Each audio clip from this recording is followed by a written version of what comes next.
Have you ever had a time crunch and you just want to get something painted, but it's too big to fit in your house, so you need to take it outside, and it rains and it rains, and when it isn't raining, it's howling a gale, so you can't spray paint? Well, that has been the story of my April, and I'm trying to get hundreds of pieces painted for a Kickstarter. It's my first Kickstarter. I may have gone slightly overboard on the amount I needed to do, and I've actually only painted about half of them. Yep, this is only about half. So I put plastic sheeting down. If you're going to paint on your grass, it'll stick, and I still ended up with loads of bits of grass stuck into this, and the plastic sheeting blew in the wind and it stuck to the sides too. So this wasn't ideal. I would recommend trying to do it on a patio, flat area if you can. And I'm using spray putty rattle cans. Why spray cans? Well, it's the only way I can get the coverage and the time, really. Anything else just takes too long. And spray putty fills in all the layer lines. Now, these are designed for FDM printing. And no matter how much you try, no matter how fine the height, if you're doing sci-fi builds, you do want a little bit of filling. I left everything to firm up overnight, and normally at this point I would sand. I really, really like sanding spray putty, but I don't have time to sand every piece. And some of them are desert texture, so you don't want to sand that anyway. So I went through and I looked for the worst offending layer shifts and stringing. I should have blowtorched first, but I forgot, to be honest. And I scraped it. I do find a scalpel blade like this, a rounded blade, is brilliant for just scraping down any bumpy areas. It's better than sanding. Trust me on that one. And with the deadline looming, 4 days to go, it was a total washout. Yep, rain, stopped, play. The next thing I need to do is paint them their proper colours. And it's raining. Thankfully, the next day dawned dry, but cold. It's only 10 degrees at the moment, and that's obviously Celsius. I've got 3 or 4 main colours that I'm doing. I'm doing white, I'm doing grey, I'm doing desert. Now, the white was Motip, and I've never used this spray paint before, and whites are always a bit thin, and I struggled. I did struggle a lot with it. I ended up with runs because A, it was gusting a little bit with the wind, didn't really have much choice about that, and so it would blow the paint away and I'd get a little bit closer and then it would not blow and I'd oversaturate. And it wasn't as thick as I wanted it to be, so I got runs. And I had to do 2 coats of the white to get the coverage. And then I had to change the way I dealt with it afterwards to get rid of those runs. But the desert, that was Cobra paint, and I love Cobra paint. It is absolutely beautiful paint. It always goes on well. I just buy it on Amazon. And I used desert, covered beautifully. And finally, I used Halford's Grey Primer. Cheap-ish, always reliable, always looks good. I did hit one snag though. I got some colour shift paints in bright purple and bright green for these sides I'm painting at the moment, and they weren't bright purple or bright green. And when I read the back, it said you had to spray them with their base coat first, which I presume is a gloss black, and I'd sprayed mine white. Well, let's just say they're pearlescent, not exactly purple and green. So time is ticking away and I need to get these painted, and every moment I spend hand painting is just extra time, but they have to look good. I'm trying to sell things with them. I decided to use Payne's Grey as a black thinned paint in all of the detail areas like this on the sci-fi pieces. Now, I've got to say, I probably would have used a pure black again in future, but I don't like using just black. It always looks a bit stark, but this came out looking navy. But anyway, I picked out all of the indents. Now, why not just use a wash? I had them all outside. I could have just sprayed them all with a wash. I'm worried it'll bring out the layer lines, and we'll play a bit more with washes in a minute.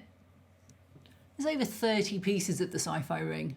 This took all afternoon. I am really feeling the pressure now. There are 2 days to go.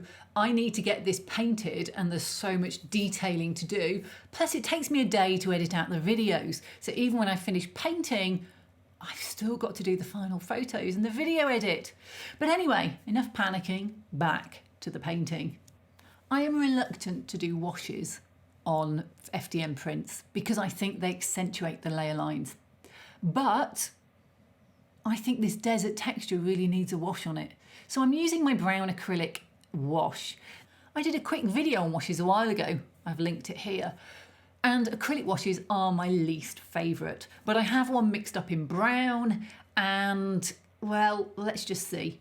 I did it on a plain piece with no extra paint, really to see if that would help because of speed. And I did it on the painted piece. And as you can see, painted piece on the right, I do think it looks fine without the extra colours, but you really can see the extra layer lines. With this many pieces to do though, out came the big foam brush and the big bottle of brown wash, and on it sploshed. Now if you're lazy like me, pens are perfect. This is a gold Sharpie and I used it to pick out all the details on my lamps, and a black Sharpie on the wiring. Look how ugly the wash looks there. I'll have to fix that somehow. Let's try another wash. This is an isopropyl alcohol wash. So it's isopropyl alcohol and India ink. It flows beautifully, but it will take a lot of paints off. Note, we'll find that in a minute when I use it on a different paint. This is the Motip Spray White though, and I took it off the panels because I didn't want it to look that dark. Taking paint off isn't its only downside though. It doesn't stay permanent. So if you were to go over this with another paint, it will start picking up the black colour as it gets re-wetted. So just something to note. But this design is the Saverna Spaceport, and it's based on one I did a couple of years ago for the Traveller video. It's one of my favourites. But even though this is quite a dark wash, it doesn't really dry in the cracks as dark as I want it to. So I'm using a panel liner pen. It's a Gundam marker and it's meant for filling in the panels on Gundam. But it's perfect for this, if I could just draw a straight line. But now I had the wash out and it went everywhere. On the rectangle tops for the city wedge, and on the sides of the city wedge, this is upside down, and on the top. Now this paint is interesting. It's the Cobra paint and it does melt with isopropyl alcohol.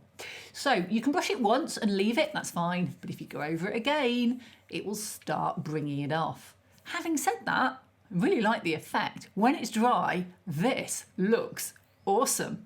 So I tried it on the white pieces. Nah, looked awful. So for them, I pulled another technique out of the toolbox, and that is using a foam brush because it has nice streaky effect to drag streaks across the surface.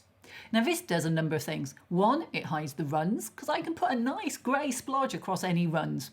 Two, it hides the layer lines because these are going in the opposite direction to the layer lines and they draw your eye away from them.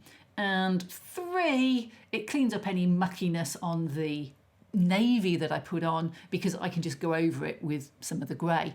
Now this is a warm grey. I love warm grey. It's so much nicer than a neutral grey. It's a little bit of just yellowiness to it or something beige.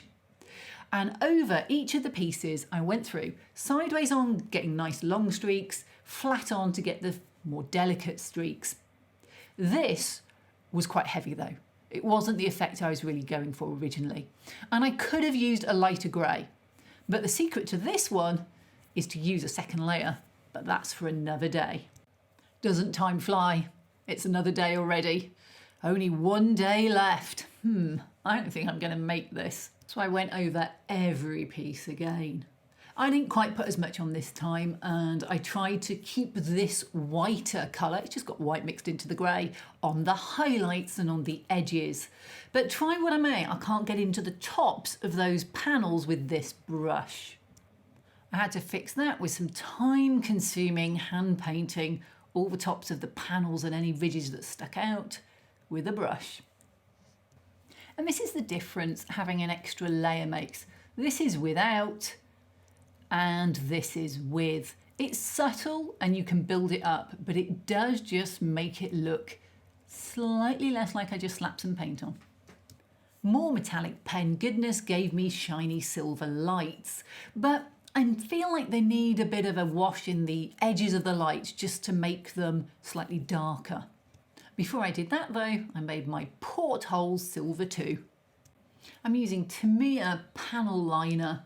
It's an enamel wash in a bottle with a small fine brush. It's really handy to use. Other brands do it. And I'm using their grey here to go around the outside of the light to just bed it in a bit.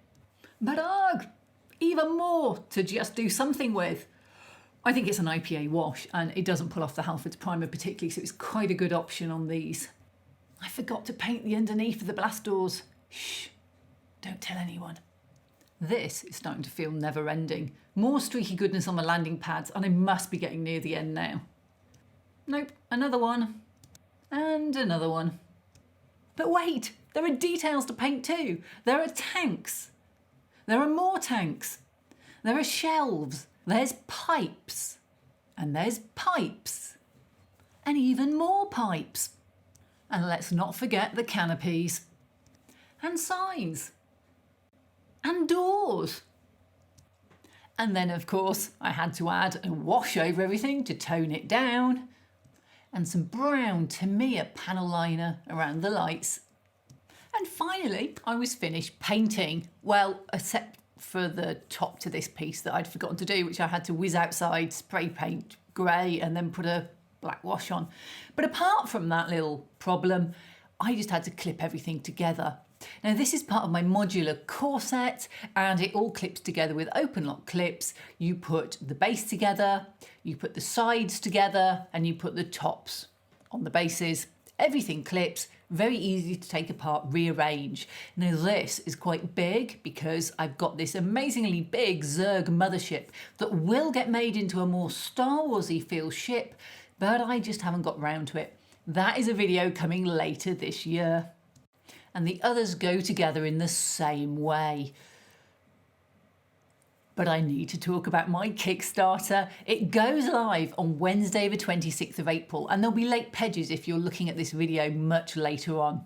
I'd really appreciate it if you're interested, if you could support, buy one of the core sets. There's two core sets, a modular core set and a galactic set. And the galactic set is more sort of galaxy far, far away themed. And the modular core set is definitely just pure sci-fi. The two rings and the city wedge, that cloud city pad we saw, they're in the galactic set. So go check it out. There'll be links above the video and down in the description. And I'd really appreciate your support.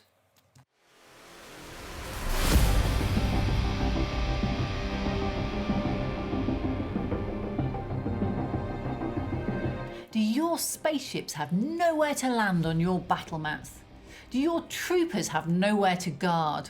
Well, that is all about to change. No more empty space. We have landing pads.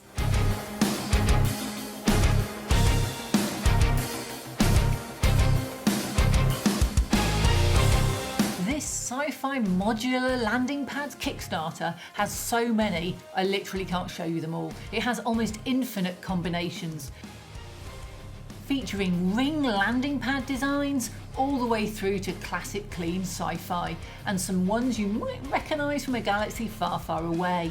There are so many combinations. The rings alone have 14 lower options and 12 upper level. You can have it with just the lower, with the upper, or you can put the upper onto a separate stand, or even combine the lower ones into other shapes. And that's just two of the designs.